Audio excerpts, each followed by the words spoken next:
చెర్లో ఉన్న చాకిరేవు బండనేనట, గుళ్ళో ఉన్న అమ్మవారి బొమ్మ నీవట.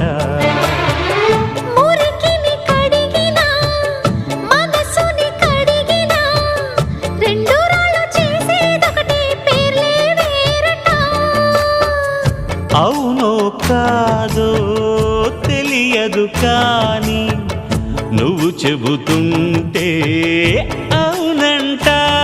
మరి అంతలోనే బుంగమూతి సంగతేంటట? నాకు తెలుసా మంచి చెడ్డ, నువ్వు చెబితే నేర్చుకుంటా. నిన్ను నమ్మినాను అంతా నీ దయా.